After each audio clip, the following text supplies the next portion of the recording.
like looking about how all things are connected. So he was doing a lot of the close reading work today that we've been practicing with nonfiction. But let's flip to the questions, because what we've been working on is like looking out for question types and what those question types mean for us as test takers and as readers. Don't worry about the PCR right now. In terms of how to answer the question using the text. So let's flip to the first question. Can someone read that question for me? Come on, go ahead. Your actual statement shows the cause of the accident. Perfect. So we know there's 4 question types. There's a right there question, like it's literally smack dab in the text. Like if you flip back, it's going to just say, this person did this, and that's going to answer your question. We know there's a not so obvious question where you're going to have to like make an inference and read a larger chunk of text to really determine like what exactly is the answer to that question. There's a vocabulary question where we have to determine the meaning of an unknown word. Jameer, please stop. And there's a main idea question where you have to like go back and think about all of the parts fitting together. So this question is asking us which statement shows the cause of that accident. So if we were going to mark this as an RT question, an NSO question, MI question, or a D question, what would we mark it? What? Blake, what do you think? I think we will mark it RT question because if you look like right back in the text. So I'm going to flip back to the text and see if it's like right there hitting you in the face. Right here. So he's pointing underneath the right stuff heading. Cars go here, there's rubber. And eventually cars go here, there's rubber and a smelly yellow chemical called sulfur. And he accidentally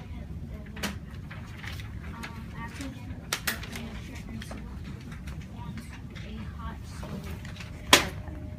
So does that directly answer our question? Is that like the exact answer to our question? Yes. Yeah, so let's flip back and look at the answer choices. If we cover them up, so first of all, let's write RT. Sorry, babe, that was my fault.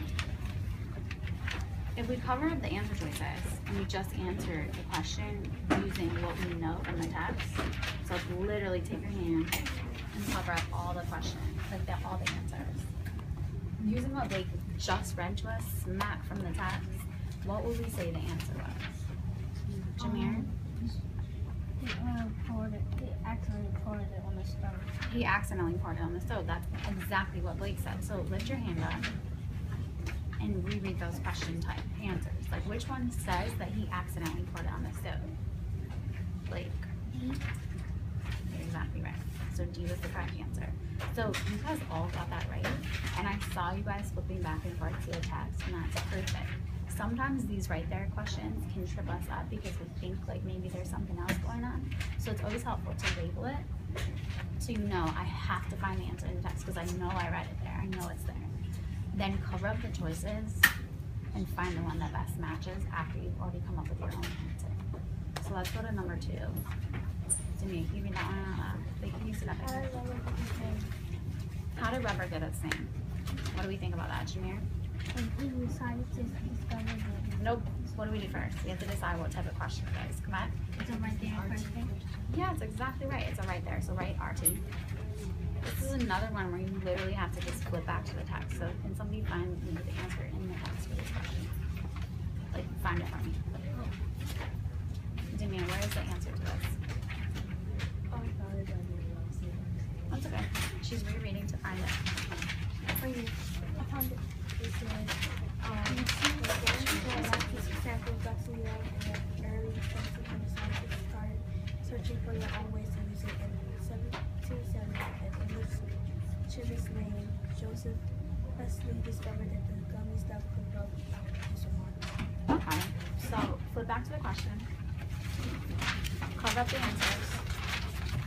Based on what Demian just read, you don't have to like cover up the whole page. Based on what she just read, how did rubber get its name? In your own words.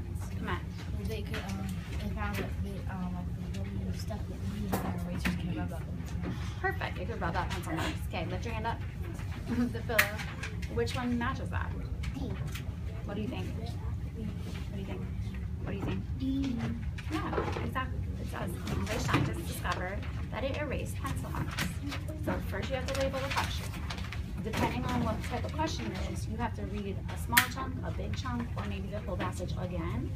Flip back, cover up the answers, and then uncover them and decide which one fits the answer I came up with in my own words. Okay, number 3 is a little more tricky. We had 2 right there questions. Jamia, can you read this one? It wasn't until the fitness Jamia. in the 1970s that many people started taking steps to grow. The definition of praise is used in sentences. Praise on 1, where to annoy someone, 2, a popular fashion or thing to do, and 3, a rare idea, 4, to cover and swim in cracks. Perfect. So Jameer was looking at the chart. Jameer, how did you figure out this was a vocabulary question? Because it's a definition.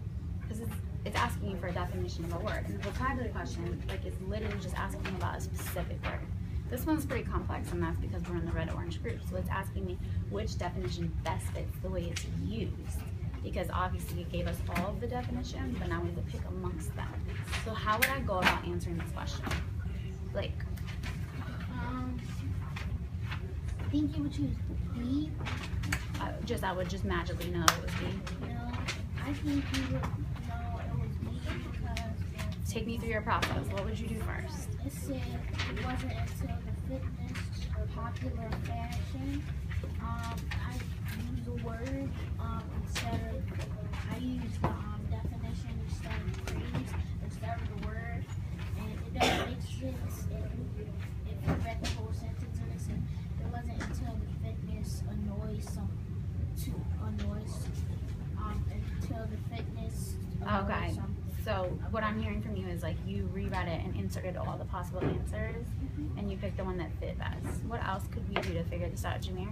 You could actually go back to the text and before and after to get the meaning. I totally agree. So let's go back to the text and find the word phrase as it's used in the passage. So Jameer reread the whole paragraph to make sure she was totally positive that the way it was being used was the way that she had selected. So where is this word praise in the passage? You found it, Blake? Where? Tell us under what subheading? It's under stepping up design. Okay. So can somebody read the whole paragraph? Jameer, go ahead. It was